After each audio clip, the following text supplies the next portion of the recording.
اللہ انہی لوگوں کی توبہ قبول فرماتا ہے جو نادانی سے بری حرکت کر بیٹھتے ہیں پھر جلد توبہ کر لیتی ہیں، بس ایسے لوگوں پر اللہ توجہ کرتا ہے اور وہ سب کچھ جاننے والا ہے، حکمت والا ہے۔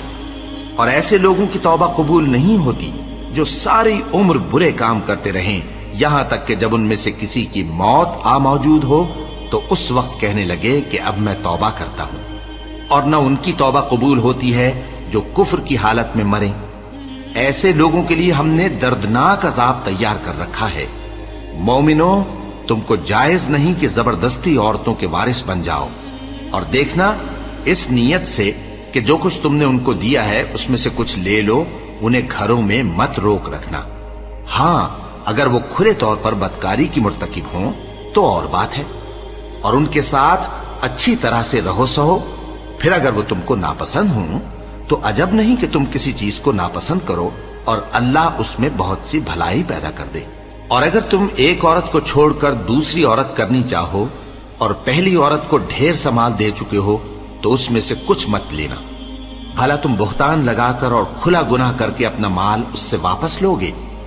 اور تم دیا ہوا مال کیوں کر واپس لے سکتے ہو جبکہ تم ایک دوسرے کے ساتھ صحبت کر چکے ہو اور وہ تم سے پختہ عہد بھی لے چکی ہیں؟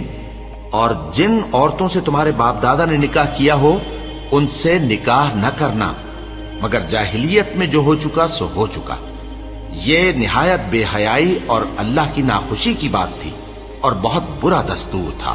تم پر تمہاری مائیں اور بیٹیاں اور بہنیں اور پھوپھیاں اور خالائیں اور بھتیجیاں اور بھانجیاں اور وہ مائیں جنہوں نے تم کو دودھ پلایا ہو اور رضائی بہنیں اور ساسیں حرام کر دی گئی ہیں، اور جن عورتوں سے تم خلوت کر چکے ہو ان کی لڑکیاں جنہیں تم پرورش کرتے ہو وہ بھی تم پر حرام ہیں۔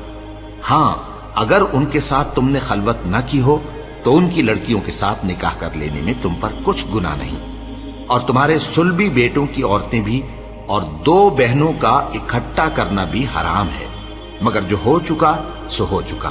بے شک اللہ بخشنے والا ہے، بڑا مہربان ہے۔ اور شوہر والی عورتیں بھی تم پر حرام ہیں مگر وہ جو قید ہو کر باندیوں کے طور پر تمہارے قبضے میں آ جائیں۔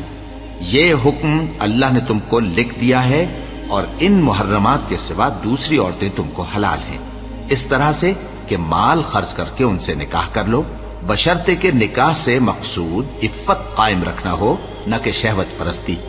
تو جن عورتوں سے تم لطف اندوز ہوئے ان کا مہر جو مقرر کیا ہو ادا کر دو، اور اگر مقرر کرنے کے بعد آپس کی رضامندی سے مہر میں کمی بیشی کر لو تو تم پر کچھ گناہ نہیں۔ بے شک اللہ سب کچھ جاننے والا ہے، حکمت والا ہے۔ اور جو شخص تم میں سے مومن آزاد عورتوں سے نکاح کرنے کا مقدور نہ رکھے تو مومن باندیوں ہی سے جو تمہارے قبضے میں آ گئی ہوں نکاح کر لے، اور اللہ تمہارے ایمان کو اچھی طرح جانتا ہے۔ تم آپس میں ایک دوسرے کے ہم جنس ہو، پھر ان لونڈیوں کے ساتھ ان کے مالکوں سے اجازت حاصل کر کے نکاح کر لو، اور دستور کے مطابق ان کا مہر بھی ادا کر دو، بشرطے کہ وہ پاک دامن ہوں، نہ ایسی کہ کھلم کھلا بدکاری کریں اور نہ درپردہ دوستی کرنا چاہیں۔ پھر اگر وہ نکاح میں آ کر بدکاری کا ارتکاب کر بیٹھیں تو جو سزا آزاد عورتوں کے لیے ہے اس کی آدھی ان کو دی جائے۔ یہ باندھی کے ساتھ نکاح کرنے کی اجازت اس شخص کو ہے جسے گناہ کر بیٹھنے کا اندیشہ ہو، اور یہ بات کہ صبر کرو تمہارے لیے بہتر ہے، اور اللہ بخشنے والا ہے، مہربان ہے۔ اللہ